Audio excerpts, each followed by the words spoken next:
Hello, climbers. Oh, we're hoping for another climbing coach to join us in the middle, but we are so excited to talk to you about persistence. That is the topic. Who listened to the TED Talk? Because the TED Talk paints a big picture for all of our topics. That's why we covered them, and that's why we try to highlight them every single week, because it's not about what we think, it's about what the TED Talk proved in 7 years of experience. Okay, first thing. Persistence. What does that mean? I think it's a word that we all know and use, but it's quite often overappreciated, or no, underappreciated. So I'm going to read to you a little bit about what he said, and then all of our kind of takeaways as a whole. Persistence. When you persist through failure. Oh, did you hear that? When you persist through failure, then you're also going to persist through crap. The crap, the C is criticism. The R is rejection. The A is a-holes. The P is pressure. Do something every single day for your business. Have we talked about that before? Didn't we talk about when we go to the gym, we want to do a little bit something? I mean, you went there, you got to do a little bit, and that's why you have your workout buddies and your climbing coaches, just to hold each other accountable, make it a little bit more social and exciting. But you want to do something every single day for your business, no matter what your current employment is, whether or not they're going to tell you, no, it's not allowed to be shared in my office or in this building, no matter what your family or your ability lifestyle is. How can you ensure that you're doing something every single day for your business? So the first thing that we want to start off with is a goal. When you know your goal, you're going to persist through anything. So we thought it would be fun for each of our climbing coaches to share what their goal is. So let's start with Trina, because I have you unmuted first. Trina, what is your big goal for this year, would you say? Oh, Danette. Will we come back to you? Can you come back to me? I know your goal. I know your goal. Oh. Okay, Kim. Kim's going to throw you a nugget. It has to do with Summit. Oh, it does. That is my goal. And what is that? We don't know what Summit is. Star Director Summit. So what does that mean? That you know how to pronounce it? I do. Wasn't that great? So what it is to be, my goal is to be a leader for my team. To wake up every day and say, okay, who needs Scentsy? So does that make sense? Yeah, and so how does Summit get there? That's how, in order to get to Summit, those are the stepping stones.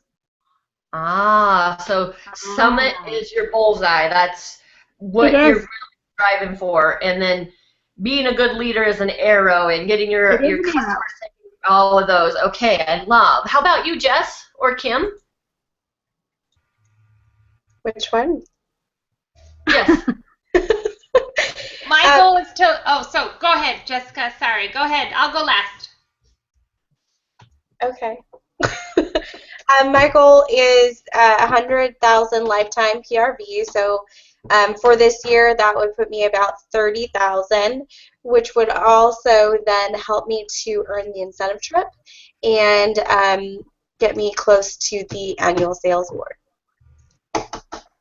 Ah, why do you want that? Sounds fun. It's a nice milestone to work towards. I would feel super accomplished to reach that goal. I went to Costa Rica on the incentive trip, and I've been wanting to go on another one and just haven't made it happen yet. And I would like to take my husband. I think we need it. So, which is great. When you went to Costa Rica, did your hubby get to go? No, and he's held a grudge against me ever since. So. Oh, that's awesome. So, your big bullseye that is going to make you persist through anything is not necessarily getting the, and I'm not trying to tell you what your goal is, I'm trying to help us get that emotional attachment where there will not be any roadblocks. And so those of you who are listening, be thinking of how you can break down your goal, and don't look up at the sky because we talk about it so often. There's just nothing more powerful than defining it. Kim could attest to my energy and my excitement, enthusiasm once I defined a goal at the end of December, beginning of January, because I was just like this, woo-woo, riding along. Huh, Kim, remember? I'm not saying you know what my goal is, but you can tell that I got reignited, and that's because I know what my goal is. So, Jess, when you're saying you want to earn that 100,000 lifetime achievement, the reason you're wanting to do it, it sounds like, is so you and your hubby can actually probably earn an incentive, a free trip. Does that sound fair? Sure. No, I mean, I'm not trying to... Yes. I mean, there's a lot of things that encompass that one that I can achieve with that earning or hitting that one goal that are all desirable. I mean, the extra ribbon at convention is pretty cool too. So What is? You get a ribbon, lifetime. The ribbon. Yeah, it's all about the ribbons. Okay, that right there is so huge, and you may think it's simple, but your bullseye just sounds to me like it is the ribbon. It's that recognition, however it is. That is a big deal. Not everyone gets 100,000 ribbon. Oh, another bonus, of course, is that you might get to go on an incentive trip, and you're going to be earning extra income because your PRV is going to be up there. But your big target sounds like it's that ribbon.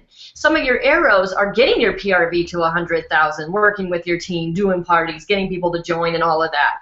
Because getting people to join may not help your 100,000 PRV, but it definitely helps you get that ribbon. Because why? Because you're going to be in front of people, and if you're sponsoring, you tend to be out there more sharing Scentsy, therefore you're going to increase your PRV. So hopefully that made sense, because once you know that, by golly, I want that ribbon, that's kind of a cool thing. If you really believe that, then you're going to persist through any kind of crap. Kim. Sorry, my dog was panting. A little nervous. My goal? Yeah, what is your goal for the year? Well, my goal is to learn new things. And I'll talk about that, but I really think learning, I really need to learn new things and step out of my comfort zone. Ooh. Step out of your comfort zone, how? What does that mean? Doing what I normally do. I'm a very routine person. I really need to explore and learn new things. And I'm excited to do so. I've signed up for many different seminars and bought several different books to learn new things. Because changes happen in our not just our business but our lives. I mean I just need to learn things aren't the same as they were when I first signed up. They're different. So I need to learn different things. Okay, I love that because it's so real, and we all get to go through that. And then I mean get to, because if you haven't, you will. So we're all gonna. So there's a question on the climbing gym about posting the crap, and you know what? Which sounds funny. Will you post all that crap? All right, yes, we will, Marcy. We'll post as we go, because when I'm talking, I'll do it when it's not my turn. So our goals really are something not to take lightly, and if I were to go back to this business, this is our 10th year. If I were to go back to this business, I would say 7, 8 years ago, I would have tried defining my goal a lot sooner. Not just defining it, but really believing it, because I would take it for granted. So if there's any advice that we can give you now, no matter what stage of your Scentsy business you are, really know why you're doing this. That's your goal. Your goal is your why. It's that why that makes you high, that makes you, it's not fluff. Even though we present it like, oh, it's the one that makes you cry, it makes you high, la la la. It really is, why do you want to go to the gym every day? It's not because somebody wanted you to. The only way you're going to quit smoking or get fit or get healthy or give this up or do that is because you want to. And something happens inside of us when we visualize and can paint that picture. So now that we know a little bit about some of the goals, let's share a little bit about what he talked about in our version of Cincy applying it to the TED Talk. My dogs are so freaking cute, I can't even tell you. So he was talking about how you're going to persist through all the crap. Here goes, Marcy. The crap is, I'm going to post it, but it's your criticism. How do you deal with it? How do you deal with rejection? How do you deal with a-holes? And how do you just deal with any of and all of that pressure that's going to hit you?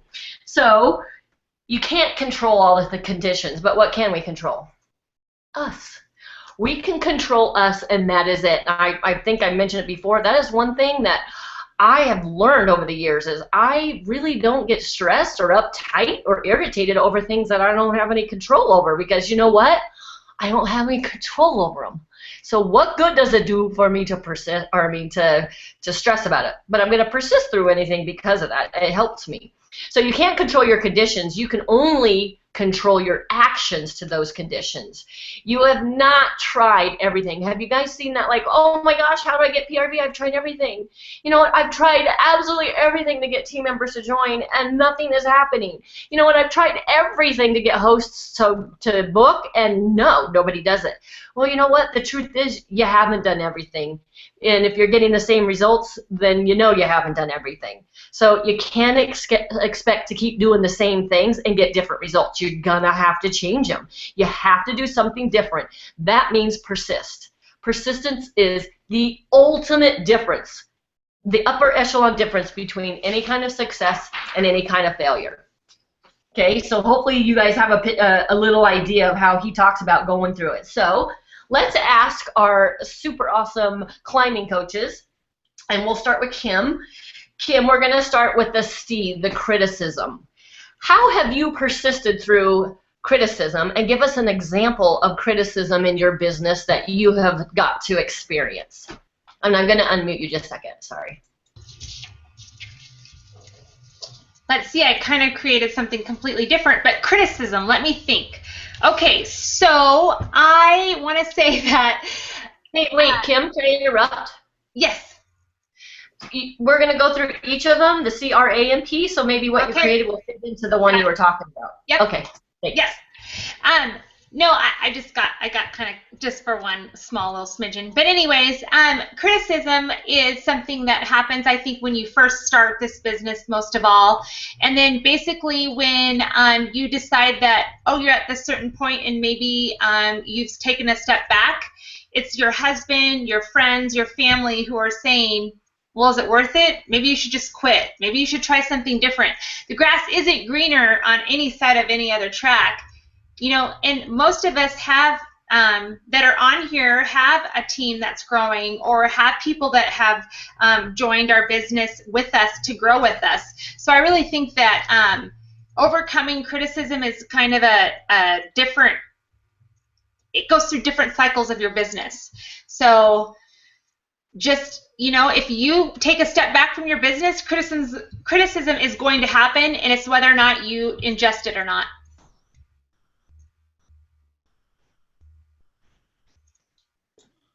So true. Whether or not you ingest it is such a great statement. Easier said than done, right? Right.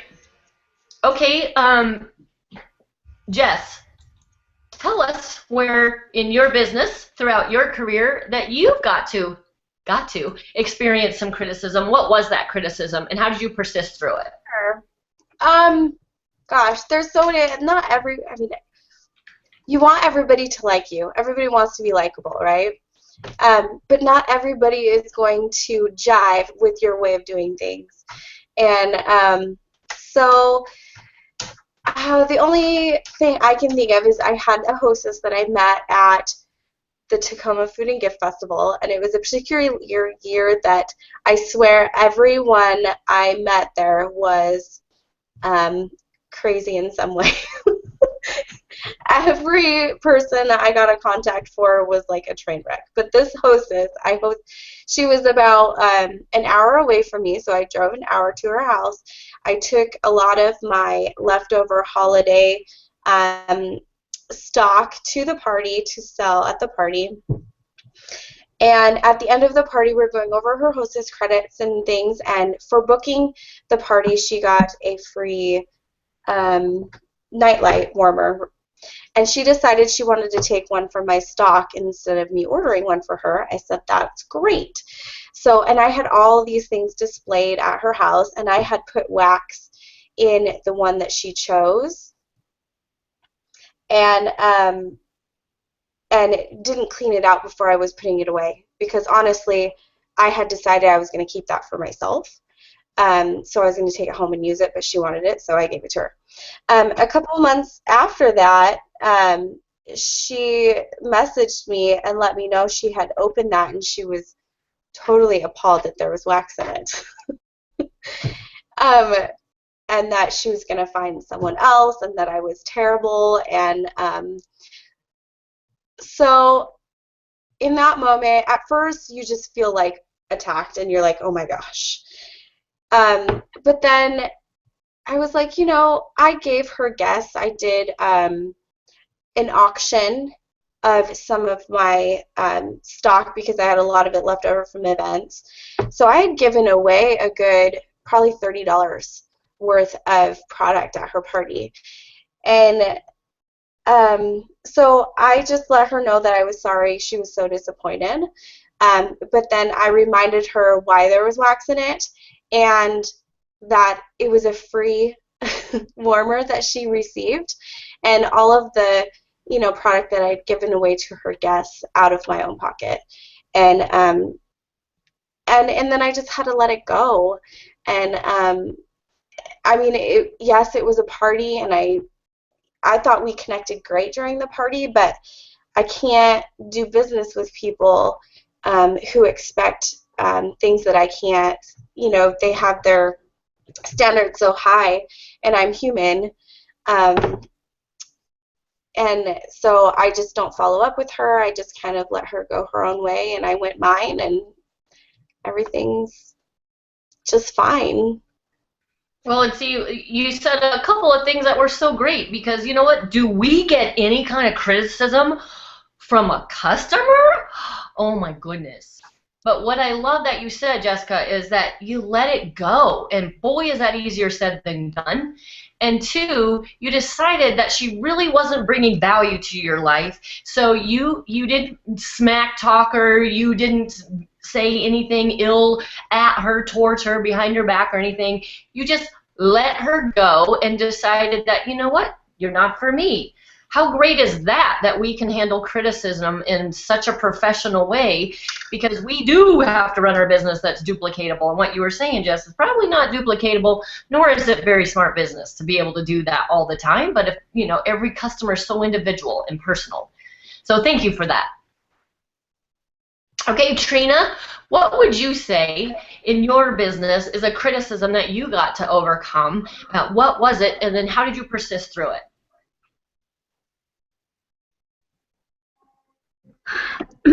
So criticism, I think I can totally understand what Jess is saying. That's happened to me quite frequently. And I've noticed normally the criticism it's not what they're criticizing about, what they're complaining about usually isn't the underlying problem. It's usually something else. And so when I communicate with them, I'm like, okay, are your expectations too high? You think your party should have reached, you know, you're not getting enough hostess rewards. What exactly is going on? In fact, I had that happen today. I had a hostess that at her party, one of the highest, guest totals, she was buying 2 diffusers, this guest was. Well, she decided to join.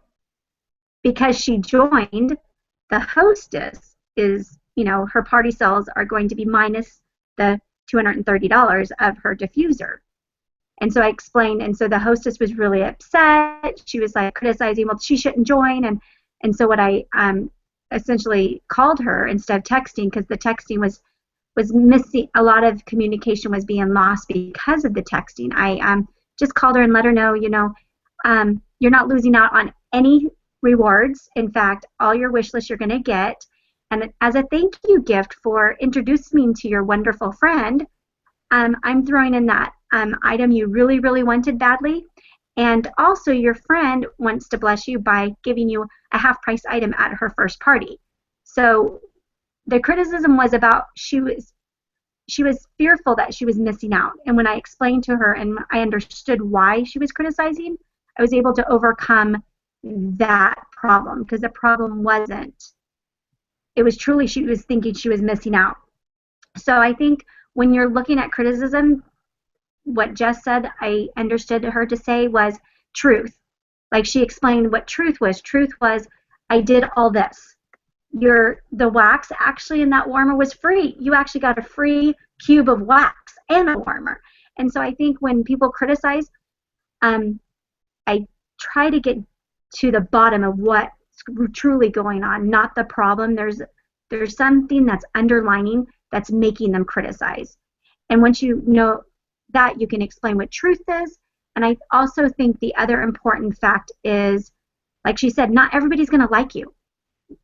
And you can't do anything about them not liking you. But the other thing, guess what? Usually you have to deal with this person, once, twice a year? It's not like you have to work with them every single day. And like Kim told me today, it's just temporary. A lot of life situations is just temporary. It's not forever. It's just right now.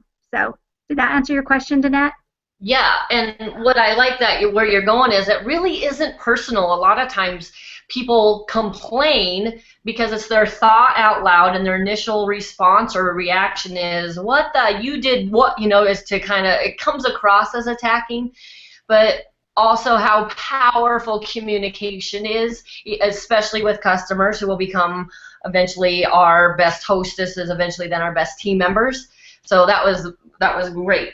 One thing that I thought of when I was thinking about the criticism and those naysayers is my family. Have any of you had that where, your family said, yeah, right, another direct selling company. Oh, yeah, right, good luck with that, because, my family was never that ill towards, they didn't really understand direct selling. Well, neither did I, to be honest.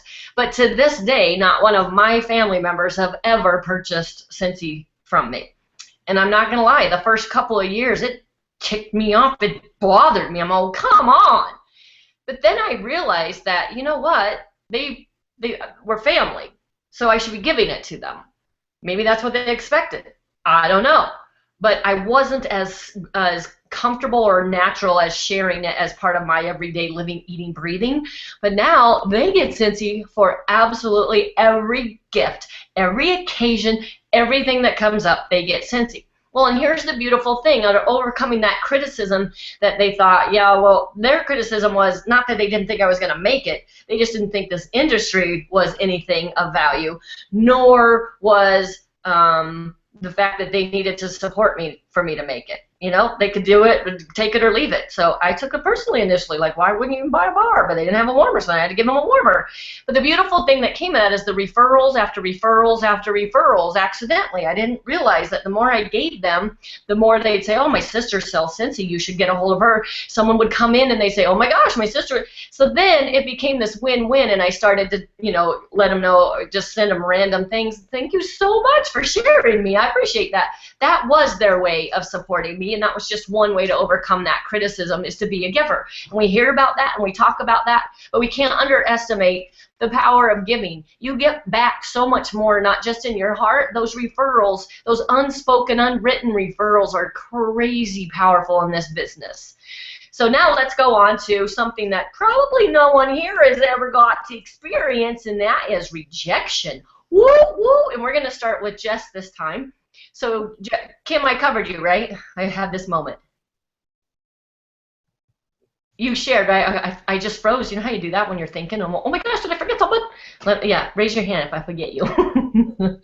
So, Jess, where is a time in your business where you got to experience rejection, and what were you offering, and how did you how did you react to it and persist through it?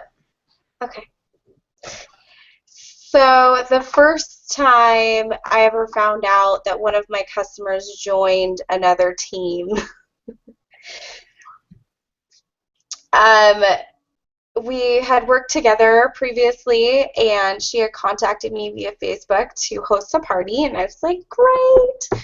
So I dropped her off a basket party at her work and picked it up, and everything was, honky-dory. And then, oh, I don't know, a few months later or something, I saw her post, "I'm a Sensi consultant," and I'm like, excuse me?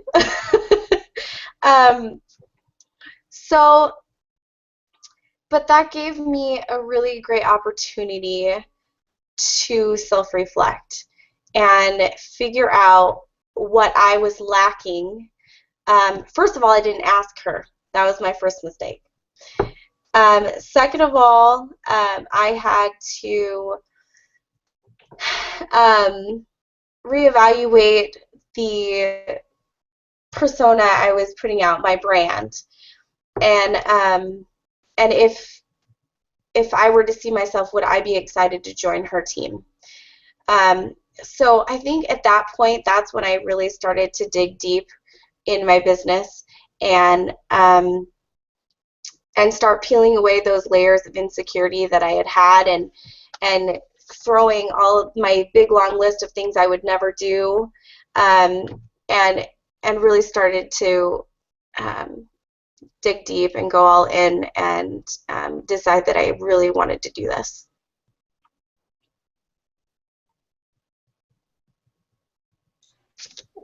You know what is so great is how we all get to experience our insecurities. That's the absolute only way we can grow, is to somehow, some way, A, experience them, and B, figure out a way to conquer them. Or the easiest thing to do, quit. So that's awesome persistence. Okay, Trina, where's a situation in your business would you say that you got to experience rejection? What was it? And then how did you react to it, respond to it, then persist through it?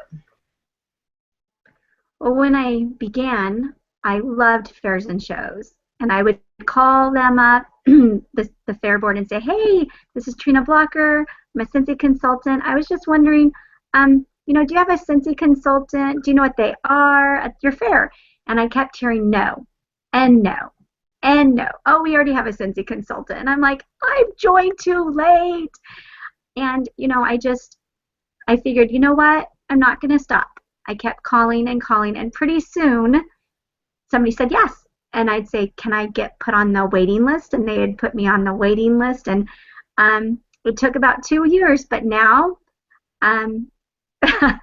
I am able to do fairs and shows, and I love them. But I think I like how Jess said, if you give up, or your insecurities, I'm going to quit. Well, if you quit, you lose. I mean, you might, as long as you don't quit, you haven't lost the race. It might take you a little longer to get to the finish line, but you're not, you're still in the game. And I think that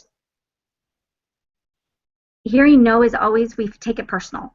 It's like it's against us, and it really isn't. It's not against. It's an opportunity to grow, to look at ourselves and say, okay, why did they say no? Was it the way I presented it? Did I talk about myself too much? What was it why did they say no, or why did what was the rejection about? Was it about them or me? And if it is about us, how can we make it better? How can we change the outcome and not keep doing the same thing over and over and over again and keep experiencing the rejection?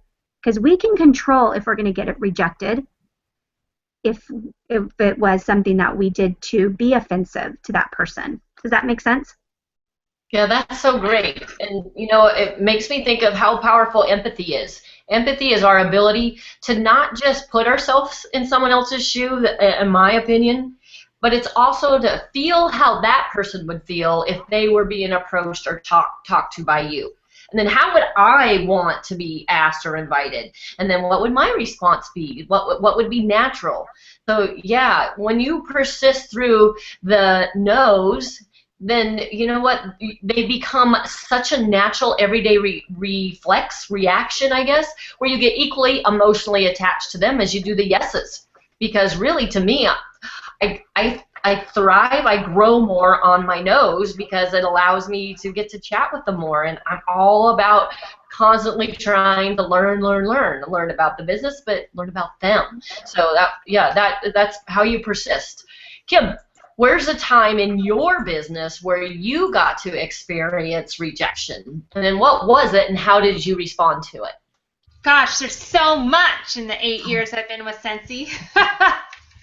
I just think that if you let rejection play a part in your life, this business is really going to be hard for you. You really have to understand that this world, our country, for instance, is actually built on rejection. People move here just to become business owners or entrepreneurs, and if we didn't have sales and if we didn't have people asking us for things, or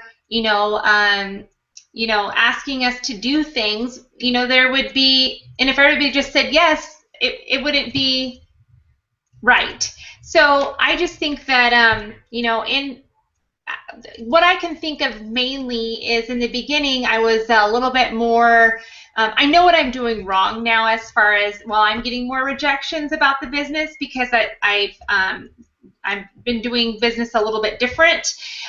That's not really working. So on that note, I know what I'm doing wrong. However, as far as having rejection and then overcoming it, I really believe that I've had to do a lot of that with my group, my teams, my downlines that I really have never met, but maybe I'm their superstar director twice and they hate me even though they've never met me.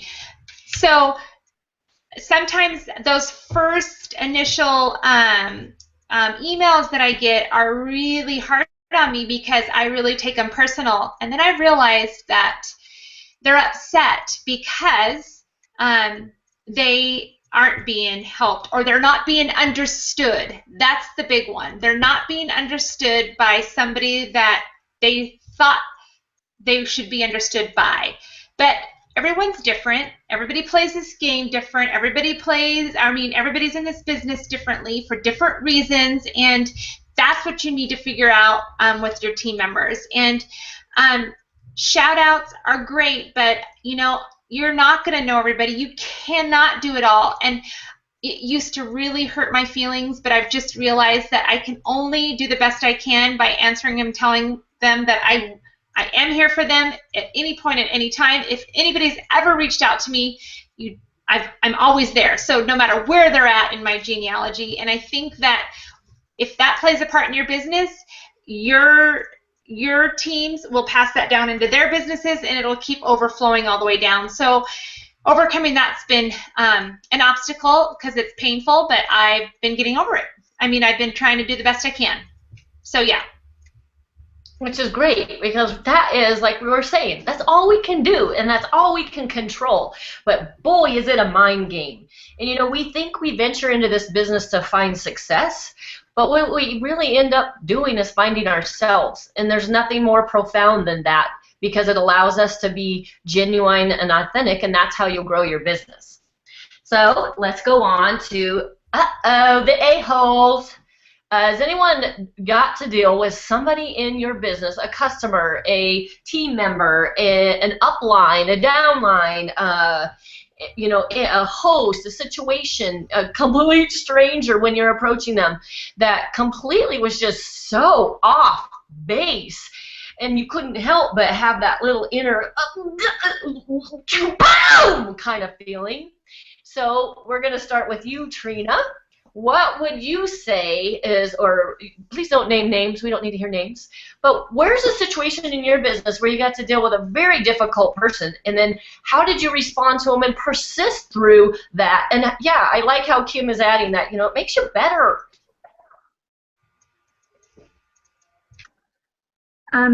Well, fairs and shows, you get to meet a lot of them, especially the ones that have been drinking a lot after the fair, during the fair. You know what? It's going to sound really stupid, but I'm nice to them. I smile. I'm friendly. that's what it is. I just am like, how are you doing? I kill them with kindness is what I do. And then I just try to find a way to bless them. They're having a horrible day, and I know it's going to sound cheesy, but I really, really try to make, even though they're being that a-hole, as you put it, there's something going wrong in their life. They're miserable. And if I can talk to them, even if it's not about Cincy, just to talk to them, hopefully that would make them less grumpy, less of that person. I think communicating with them. And if they choose to continue to be that way, that is a choice they've made. But just like I said, just communicating, being friendly. Even when my team is being like that, I'm like, okay, communicating. What is the basis of you being this way? Because you're not normally this way. What's going on? And so that's how I handle those kind of people. I try to avoid them, but that doesn't work. They still come back. So you just have to deal with them. Yeah, and that goes back to empathy. When we're trying to really feel what they're feeling, and okay, if I'm really ticked off at this situation and I'm talking to the other Cincy consultant, what do I want to hear? How am I going to feel about that? That's that empathy strand. And the connection, like you're saying, Trina, is so huge. There's not a better time in our lives to be really good listeners. So, Kim, when's the time that you have got to experience a good challenging person, and what did you do, and how did you persist through it? Well, sometimes you just can't, no matter what you do, you can't satisfy or make them happy, especially if they're already at that spot. But, hopefully when somebody, for instance, you can be mad at somebody like me, road rage, and I'm like, I wish they'd just go the speed limit, and I'm like right behind them or something, and then I pull up to the side of them, and they're 85 years old, and they're just trying to get down the road, and you're like, oh, Lord, I'm so sorry, I feel so bad, and you try not to look at them because you're so embarrassed. It's kind of the same thing. Like, if somebody treats you that way, and then they walk away, maybe you might have just gave them one extra click in their belt to make them maybe be nicer to the next person. So a little bit nicer, but you really can't change that person too much. So you just move on. Those people really don't affect me if I don't know them. If I do know them, of course it takes a little bit more, and you just figure out, like what Trina says, something's up, and you just ask what's the matter. Or if you're really good friends on a starvation diet, let's say 8 years ago, and they're really mean to you because they haven't eaten any food, stuff like that. They're like, okay, it's because she's hungry, stuff like that. But so I had to throw that in. Sorry, I'm not gonna name any names because I wasn't supposed to. But just kind of stuff like that. You just have to just be who you are, and just know that it is what it is, and just go through it. Yeah, see, but you at least took the time to understand that person was why they were being so irritable and all of that. So you had that empathy. So you were actually getting to know them a little bit, and once you knew that, it helped you deal with them better, right? Okay, Jess, tell us when you got to experience a little bit. Do you get hangry today? Do you get hangry? Is that what she was saying? Okay. So my story is about a family member. So when, Danette, you were talking about your family, I kind of could relate to that. I have a family member that kept telling me she was going to host a party with me, and this went on for years and years and years, and she did it, and she would host other parties and stuff, and every time I would feel really hurt, but I wouldn't say anything, and so it just kept going. And then finally I got her to schedule a date, and I was pretty excited because I do know of her friends. They've come to family things and stuff like that, so I knew that everybody would jive well and it would be fun. But then I arrived to set up, and she wasn't there. She actually didn't even show up before the actual party was supposed to start. And then I was told that we couldn't do a normal party because they were going out in, like, so I had 45 minutes to collect orders, and people were just coming and ordering and leaving. And I think I cried my entire way home. Because at that point, all this anticipation of this party that I've been like, it's my family. I want them to support me, right? And then I was so let down, and I wish that I hadn't had the party. But I like to overthink things, so I thought about it a lot, and I just can't. It came down to she just doesn't get it. They don't get it. They don't get how that would help me. They don't get how it would hurt me. So I had to let it go. Looking back at it now, Jess, when you didn't have the party, were you glad? Are you glad now that you had the party? Or didn't? Am I glad I had the party? Not really. I don't think it was.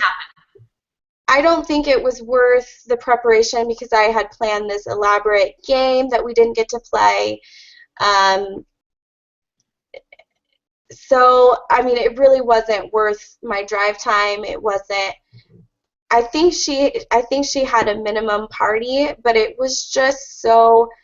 You want to have a hostess that's excited. It was a pity party, is what it was, and nobody wants a pity party. And see, just listening to you and knowing you the way that I do, I think that was probably one of your most priceless parties in the long run because of how it allowed you to grow. Because you talked about at the beginning how you've really been able to overcome insecurities, and it's not necessarily personal, it's not you. So I think that is a great example how sometimes we can let the icky people or the rejections or any of the criticism really harbor in our heart unless you do what you're doing. When you let it go, so much easier said than done, but that is it's a process that we all get to try and troubleshoot through, is how do we let it go and what do we do when it happens. So it's another good example. And that made me think when we were talking about the rejection, and I don't know if I shared the rejection, but have any of you ever had a party cancel? Like just last minute? Have you ever had a person who was going to join and decided not to? Or you're waiting on that last minute order and they said, I gave it to someone else, she came by. All of those are forms of rejection. And you know what? Oh my golly, at the beginning of my journey, I really felt there was, again, I didn't stress about it. I didn't have any control over it. I'm pretty certain it wasn't me. That's what I would feel, of course. I have to self-talk. Sure, it wasn't because of me they canceled, so I need to find out why. But that is what we want to do. You know what? This is our job. This is our business. This is our livelihood. We know why we're doing what we're doing. We have a big, fat, hairy, audacious goal, and nothing's going to get in my way. So when that would happen, then you know what? I would call them. I would contact them. We didn't have Facebook when I started. Literally, I'd pick up the phone. But what I would do is never chew them out because you know what? I know life happens. I would always ask. Whenever I face rejection, I ask because I want to learn. Whenever someone criticizes, I ask them, where is it coming from? I always try to ask who, what, where, when, why, how questions. Try is the key word, but they're open-ended. They're not closed with yes or no answers, so they can just get, because then I'm not learning as much from them. So what I would do is literally pick up the phone, call and say, oh my gosh, I'm so sad that it didn't go through. What happened? Is everything okay? What happened isn't open. Is everything okay? Is, closed. But the whole thing is I went right to empathy. How would I want to be treated if this was my friend? Even though they weren't. And you know what? That was my plan for the night. But I didn't take it personally. So that's one thing for us to do, is learn how to ask of your rejections or criticisms or icky people. learn how to ask, like, what made you feel that way, or how did you come about that, or what have you, and constantly be learning from them, because that is the only way we're going to grow. That empathy is so powerful. And one thing that I want to share that has been so comfortable is have you ever gotten into a conversation with a team member and they're all, yeah, but then this did it, and then she said this. Well, yeah, but what do you do when that happens? Or a customer or a host, yeah, but how about when they did that, or when she said this, or when that happened? Yeah, well, she's my upline, she should be doing more. Well, yeah, well, she's my downline, and I told her not to touch them. And you have any of that? That yeah, but can be so easily reversed by yes and. If all we think, and this works with your children, I'm not kidding. Say this in your world. When your son says, yeah, but mom, I'm not hungry. Yeah, but mom, I don't want to go. Or you get the idea. When you say, yes, and what a fun thing you can do after dinner. Yes, and guess what happens next? Yes, and that's a great idea. If somebody shares an idea and they go, oh, yeah, but what about that? No, not yeah, but what about that? Yes, and how about this? There's something about that language that helps you with your conversations with anybody in your world who is a little bit confrontational, but you always want to give them an out. And sometimes the yes, and what about this? So my out, when I would call my hostesses, if they were to, I never really called them a cancel. Never is a strong word, but I didn't like to call them cancels because I would try to reschedule them. That's just what happened because it was my business. I'm connecting my calendar to my checkbook. So when they would cancel, then I'd say, hey, Martha, oh my gosh, I'm so sad. I had this whole night planned for you. What happened? Is everything okay? And then she'd give me, oh, it just wasn't right. Da, da, da. Perfect. You know what? I have something the second week of May, and how about we make it a little less low-key. You do this, I'll do this, da, da, da, da. I'm going to send out the evites, blah, blah, blah. Very assumptive. But you know what? If that doesn't fit, then we'll schedule it in June. If not, then you know what? That's okay. Because I have a really fun party schedule, and I would love for you to be a part of it. But if it doesn't fit now, that's okay. Just let me know. So I will follow up on her, but I want to give her that out, but I want to give her that out with that little nugget of, okay, you're missing out on a lot of fun, and that's what you want to do, okay. All right, well, I'll call you in a week or so and see how you're feeling about that. So you get the idea. You're going to come up with your own comfort in how you get to relate to, listen, be empathetic, and yes, and what a great idea. Yes, and I miss you too.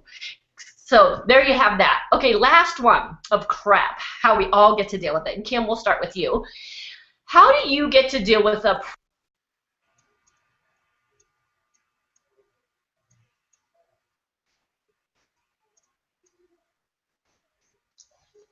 I heard nothing. I heard nothing what you said. You went out. I accidentally muted myself. Where is something in your business where you felt the pressure, and what did you do to persist through it? Ooh, good question. Okay, so let's see. Well, persistence means to continue firmly in an opinion or a course of action in spite of difficulty, opposition, or failure. And you already kind of mentioned that, but I really needed to figure out, I mean, we all know what the word means, but I really had to figure out what it really, truly meant. So I guess what I could talk about was at the very beginning of my Scentsy business, that is one thing that I was very persistent on, and it was against myself. I competed against myself. There wasn't really Facebook, there wasn't really a lot of things, but I really liked where my business was going. And I guess I was on a leadership cruise, the very first one Scentsy had, and we went out to sea, and we had a meeting about Banff and how nobody was really qualifying for this wonderful trip.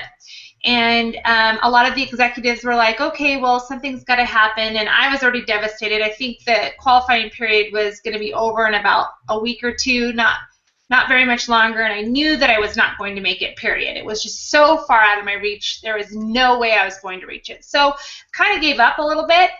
And then Scentsy, first time ever, says, okay, well, we're going to deduct 10,000 points away from it because we realized it was too hard to get to that level. And I was at like 28.9, and I think you needed 30,000 points to get it.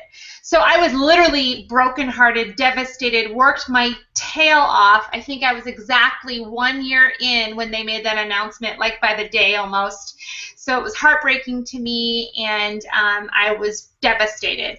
But Danette and another really good friend of mine were going on it, and they'd post pictures, and I'd get very jealous of it. And but the seasons were different. That was the time where a lot of it was, sales. They didn't, sponsoring was a little bit not the same. So every year they kind of changed it to make it better because since it was so new, I was good at sponsoring. I just wasn't great at the sales part of it. So, and over time they made that better. So anyway, so what had happened was I didn't make the trip because I gave up.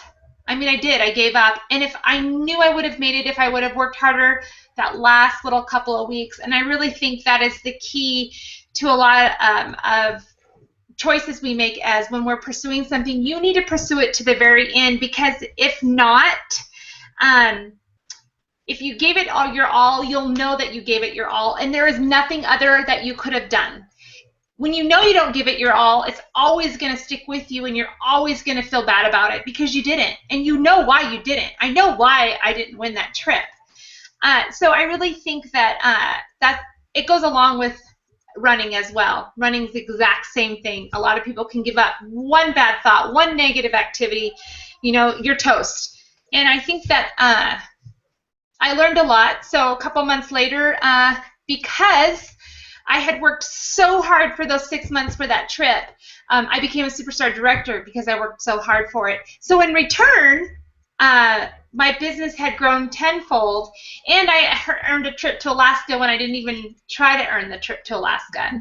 So it turned, but I was upset for a little bit, and then in the long run, because of my persistence of building my business, it happened. So I really think if you don't win trips, but you really do work hard to them, I learned kind of a lesson in that whole tenfold type of scenario. So anyways, that's my 5-minute spiel. But well, and I remember take away from that. Really how it impacted, and now we can say it because it was in a good way. But I do remember that, and I hope I'm not paraphrasing this incorrect, so correct me if I'm wrong, Kim, that you put so much pressure on yourself to earn it, and not just earn it, but you wanted this many points by this time, and because you didn't have that many points, then you thought there was no chance. Is that fair to say, the pressure you put on yourself? Mm-hmm. Yes. See, and we do that, don't we? I mean, it's a human nature. So that's why it's important for us to constantly persist through crap. When you have these pressures, and most of them are what we put on ourselves, to be honest, then it is nice to have others to learn and grow with and feed off of. So we're going to go to Jess next. I hope did I do that in the right order? It doesn't matter. Jess, you get to go next. Tell us some experience in your life where you got in your business that you had a lot of pressure, and what did you do to persist through it? Sure. So I had an experience like Kim for Atlantis. I had given up prematurely, and if I would have persisted, I might have squeaked in when they started taking people with less points. And so I learned the same hard lesson, Kim. But maybe for anybody who is looking at a move, I've moved twice during my business. One time 30 minutes away from where I started, and just this last summer we moved across country. So there is some pressure to not lose momentum when you move, and trying to stay connected with your old customers while trying to build a new customer base where you are. And I think the thing that I've learned in that is that, yes, have a plan, a game plan, like, okay, this is what I'm going to do, these are the people I'm going to call, I'm going to book events, I'm going to do all these things, but to stay flexible, because honestly, my plan when we moved here was my dog's tail's knocking on the door right now. Sorry, threw me off. He wants to come in. I was gonna go hardcore with Velada, and then a couple of months after we got here, I found out, and I was building stock. I was starting to book shows, and that we're not gonna have it anymore. So I had to change my plan, and but so have a plan, but stay flexible, and be open to trying new things always, and always reach out for to your upline for help when you need it. Yeah, that's so true. Make a plan, plan to work, be flexible. Trina, when did you get to experience some kind of pressure, and what was it, and how did you persist through it? Well, so Danette and Kim both know that my big thing is the trips. And I put lots of pressure on myself to earn these trips. And pride gets in the way, so I'm working on humility. Second year in a row, I'm going to get it this year. And I think the pressure that I place on myself to earn the trips is sometimes unrealistic. And so I think a lot of times that myself and my team and other consultants I've talked to, we put pressure on ourselves with unrealistic expectations. Like you were saying, Danette, they're not realistic. And so if you have a goal that's not even realistic, like, oh, I'm going to make superstar director in a year after I join, that's not realistic. And the pressure that you put on yourself is going to be detrimental to your health, your business, your friendships. And so Kim and I were talking earlier, because then you have all this pressure and now you doubt yourself because you're not meeting these expectations that you've put all this pressure on. And then I think that to keep that in check, this pressure that you're actually, because I think there can be positive pressure. I really do. I think that you can say, okay, like you said, every day I'm going to push through the challenges that have come today. So I think there can be some positive pressure, but I do think that I know I keep saying it again and again, but communicating with positive people, helpful people, people that can help your business, to help you through the pressure that you've placed on yourself and others have, so that it's realistic. You can, that they help you to speak truth. This is what truth is. This isn't the lie that you're believing, that you're saying in your head. And so I think when you're going through all this, that you need to reconnect with your friends, with Cincy, and just customers, but just be, I hope I'm getting this through, that it's just really, really important not to isolate yourself, because through, criticism, rejection, those really crappy people, the a-holes, and then the pressure, we all can just isolate ourselves and say, okay, it's just happening to me. But it's not. It's happening to all of us, and, we have to just be honest and communicate.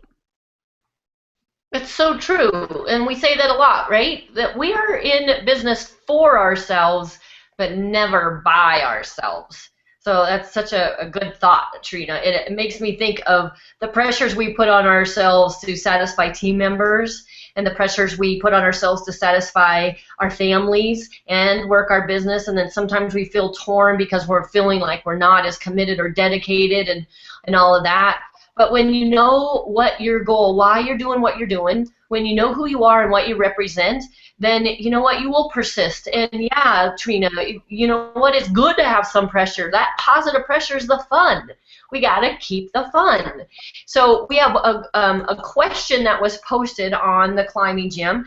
And so all of us climbing coaches that are on right now, we'll chime in to you, Lori, and etc. We'll chime in, and throughout the week, all of us will be giving you even more thoughts and ideas on how to persist and coming up with more examples. But I want to leave you with a little bit of thought. And thinking about this will help you build your inners. And everybody's unmuted right now, so if you want to chat or chime in, you can. But think about this. What is more important to you, your character or your reputation? Character. What is more important to you, your character or your reputation?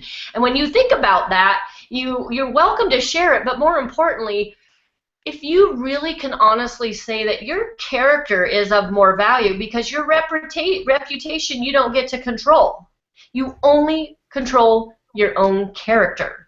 How others perceive, because of how we, unfortunately, as a human nature, especially women, we compare a lot, that is out of your hands. That's out of your control. So I'm going to leave you with this quote that I love about persistence. And I want you guys to be posting your quotes this week about persistence, because there's so many different avenues to go with it. But it's not about what you're capable of. It's about what you're willing to endure, and that's by Orrin Woodward. Think about that. It's not about what you're capable of, because we're all capable of tons of things, but what are we willing to do, right? You're capable of far more than you probably ever given yourself credit for or even endeavored to do. So it's not about what you're capable of. It's about what you are willing to endure. That means not only do, but persevere and be persistent through.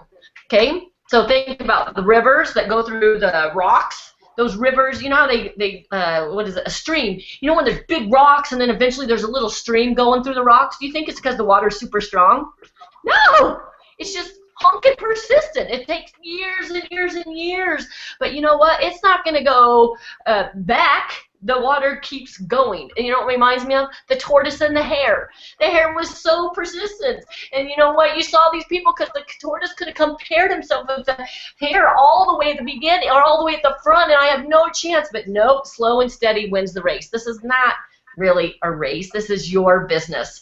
So get out there and persist and share all week what you're persisting through, and we will post the cow on the Team Talk, or I'm sorry, on our climbing gym, and it's a super fun persistence questionnaire and crap test. It's just a questionnaire, but it's some insightful thinking. You want to have it all filled out, and this is really ideal to also cover on your one-to-one calls with any of your upline. No, you don't have to have it all filled out, but you want to read it before you have your one-to-one. But eventually you want to fill it out and then reflect on it. Go back from a year, put it in your April of 2017 file, and reflect on your crap test and how you handle it.